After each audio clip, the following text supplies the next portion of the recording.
I don't know why, but I had to suppress the urge to come in here and say, what is high?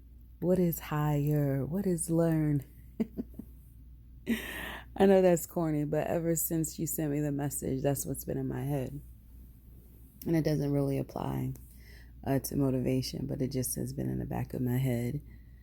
But when you did send me what was on your mind, it made me think of a poem that I was learning when I was a kid. And it started out, if you think you can, you can. If you think you can't, you can't. Our minds are very, very powerful instruments in deciding where we make our next steps, how we make our next steps, who we listen to as we make those steps. And we forget that the two most important entities to listen to is God and ourselves. The first go-to for any type of disappointment, discombobulation, it should be God.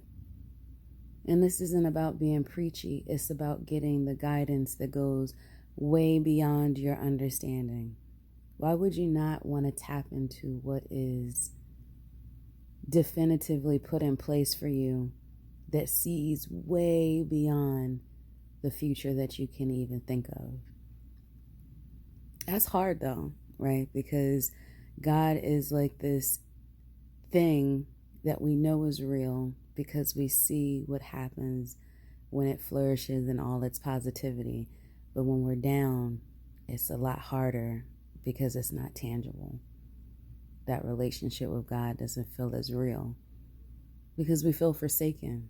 We feel like, why me when I'm putting all this positivity out into the world? Why me? The answer I will tell you from my own life is that we go through the things that make it hard for us, that make it difficult, that make us feel less than in some kind of way so that we can use our story and our testimony for someone else. And I agree with you, that's not fair. I want to live for myself all the time. But every time something knocks me down or knocks the wind out of my chest, metaphorically, I find myself saying, this has to be for someone in the future.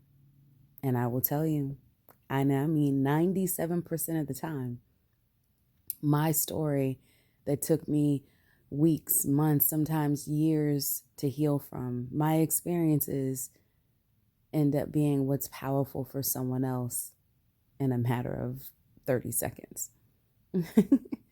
Still not a fair time frame, I agree.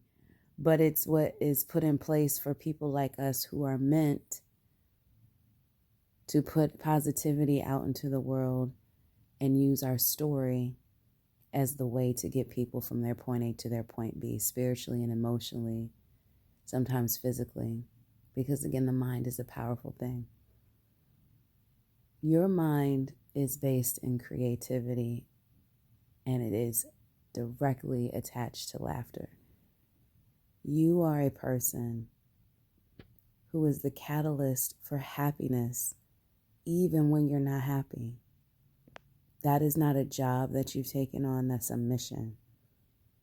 And in order to do that mission effectively, you have to know where to start when you have your down days. And the start is with God. And as you listen to God, let Him speak to your experiences. Let Him speak to your aspirations. Let it motivate you into taking you into your next chapter of what you're doing. It's hard. Nobody is saying that it isn't. But it's worth it in the end to be able to look back at the difficult moments, to be able to share your testimony, and to be able to tell other people, I know it seems like you can't do it. I know it seems like it's too hard. I know it seems like no one is taking you seriously.